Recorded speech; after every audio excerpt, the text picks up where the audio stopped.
Yes guys, तो कैसे आप लोग बताना चाहूंगा। आज जानते हैं होटल इंडस्ट्रीज के बारे में।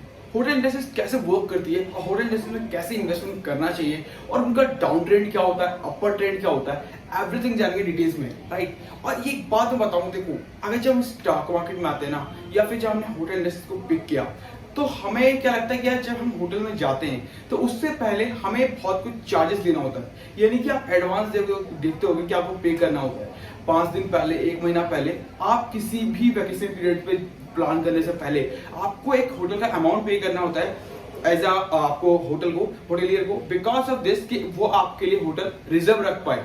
और उसके पीछे भी कारण होता है कि आपका जो पैसा उसने लिया उसको कहते हैं फ्री फ्लॉट। और फ्री फ्लॉट होता कैसे, वर्क कैसे करता है, वो ही बताऊंगा। एंड इसको फ्री फ्लॉट का मतलब ये है कि पैसा आपसे ले लिया गया बट आपको वो चीज 1 महीने बाद, 6 महीने बाद दी जाएगी। तो उसको कैसे वर्क करता है, कैसे होता है, एंड साथ में डाउन ट्रेंड क्या होता है, अपर ट्रेंड कैसे होता है, एंड ये स्टॉक कैसे मूवमेंट करता है, एंड इसमें कैसे इन्वेस्टमेंट कर सकते हैं, सब कुछ बताऊंगा डिटेल्स में। तो स्टार्ट करते हैं और जानते हैं बेसिकली होटल इंडस्ट्रीज कैसे वर्क करती है, राइट। देखो hotel industries, why 5 star hotels lose money.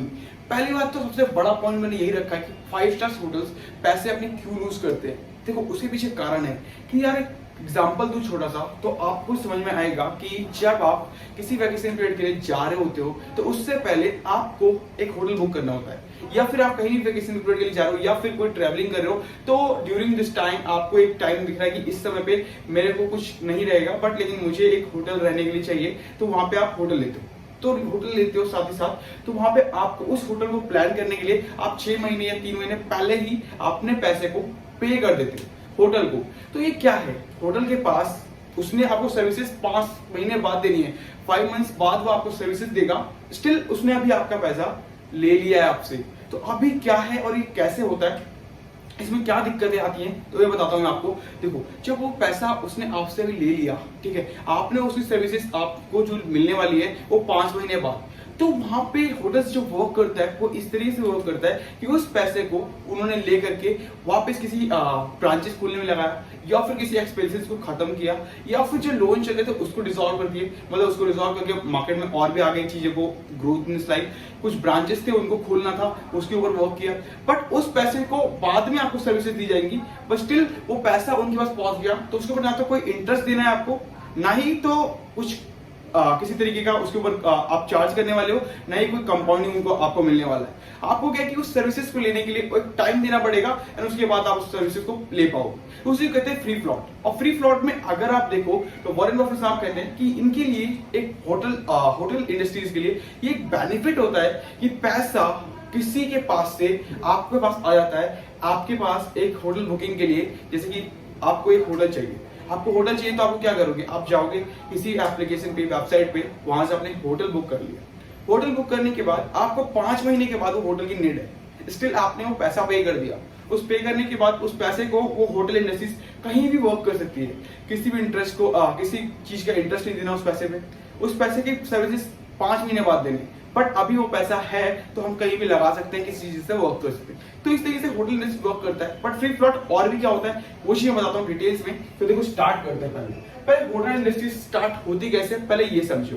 तो होटल इंडस्ट्री ऐसे स्टार्ट होता है कि मान लो किसी भी बिजनेसमैन या फिर कोई पर्सन, या फिर जो पर्सन है जिसने ये होटल इंडस्ट्री का सोचा है, जैसे ओयो हो गया या फिर किसी तरीके का ले लो, जिनके अपने होटल होते हैं। होटल होने के बाद क्या है कि होटल सेलेक्ट करने से पहले एक बिजनेसमैन पहले जो स्टार्ट करता है अपनी चीजें, जो इन्वेस्टमेंट पर्पज से, वो स्टार्ट करता है कि ऐसे जगह को सिलेक्ट करूं मैं कि वो जगह पे लोग आना चाहिए। जैसे कि अगर मुझे हिल जैसी चीजें चाहिए, माउंटेन जैसी चीज, तो माउंटेन हिल जैसा कोई एक नियर बाय ऐसा मुझे होटल सिलेक्ट करना पड़ेगा, एक अच्छा सा प्लेस सिलेक्ट करना पड़ेगा जहाँ पे एक होटल बनाया जा सके। लाइक यहाँ पे आपको आइडेंटिफाई करना पड़ता है प्लॉट, कि कौन सा प्लॉट अच्छा रहेगा माउंटेन हिल के पास में, या फिर कोई वॉकिंग का है या फिर पार्क का है, तो उस तरीके से आपको सिलेक्ट करना होता है। तो उस तरीके से एक आइडेंटिफाई होती है फेज 1, जिससे कि हम किसी प्लॉट को आइडेंटिफाई कर पाते हैं कि होटल के नियर बाय क्या रहना चाहिए। जो स्टार्टिंग होता है, स्टार्टिंग फेज होता है होटल इंडस्ट्रीज। सेकंड थिंग आती है phase 2, construction of the hotel.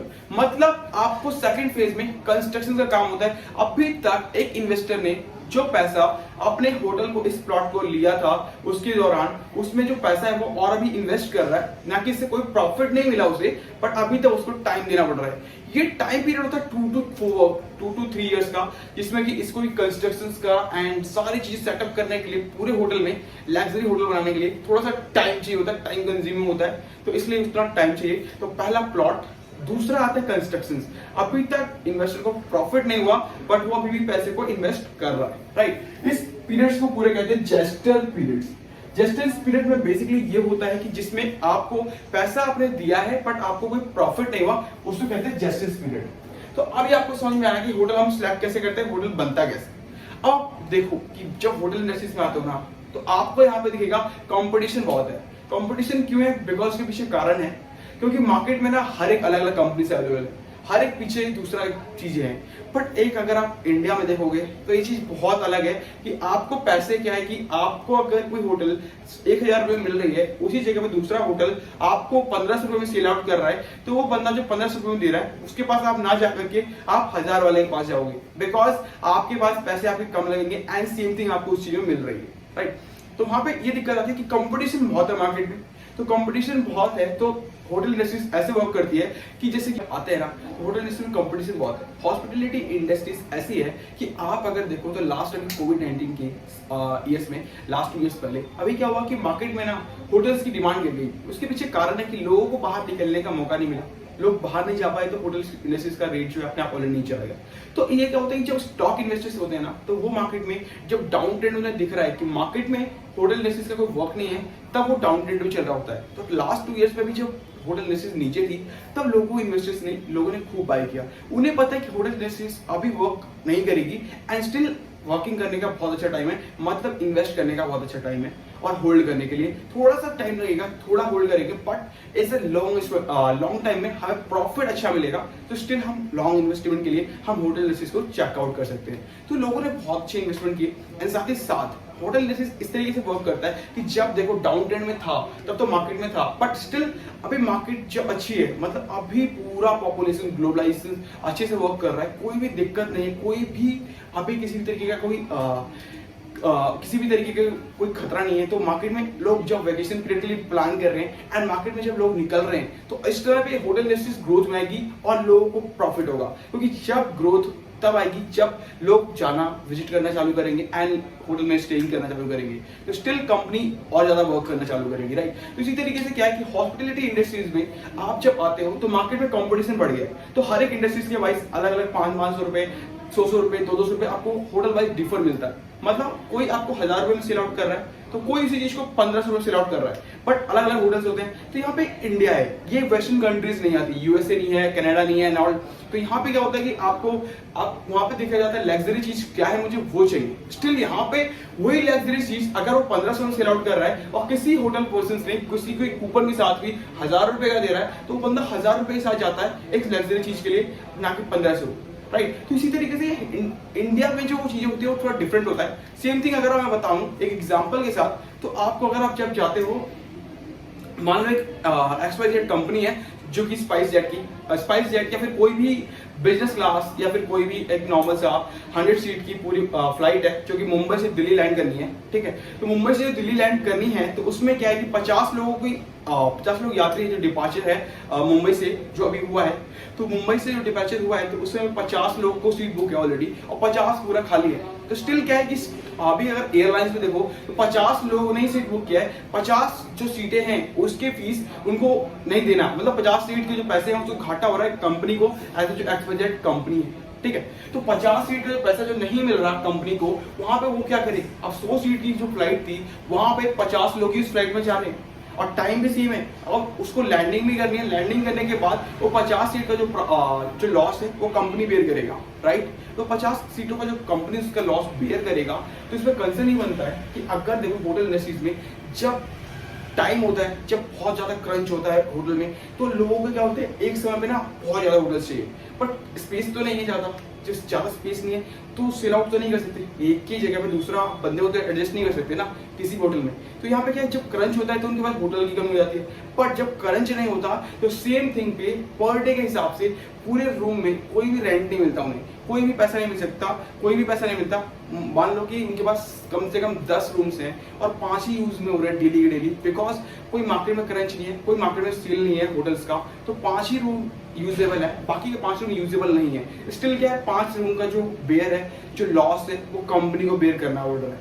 तो इस जगह पे क्या होता है कि उस पैसे को कंसोलिडेट करने के लिए कंपनी क्या करती है कि जो पैसा आप दे रहे हो पहले, जो सर्विसेज आप 5 महीने बाद लोगे कंपनी से या फिर एक होटल से, वो सर्विसेज के पैसे आप आज लोगे, उसी तरीके से फ्री फ्लॉट वर्क करता है और पूरी होटल इंडस्ट्रीज वर्क करती है। एक आपको प्लान समझाता हूँ महिंद्रा होटल्स का, जो कि अभी आया, सेम होटल इंडस्ट्रीज तो वर्क करता है, बस स्टिल होटल इंडस्ट्री के ऊपर वर्क तो करता है, बट लेकिन थोड़ा सा डिफरेंट है।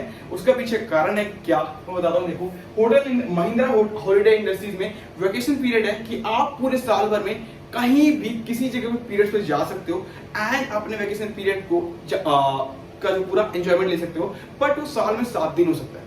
7 डेज आपको फ्री ऑफ कॉस्ट मिलेगा। उसके लिए maintenance charge and annual fees होगी जो कि आपको पे करना पड़ेगा 2.20 लाख से लेकर 3.30 लाख तक।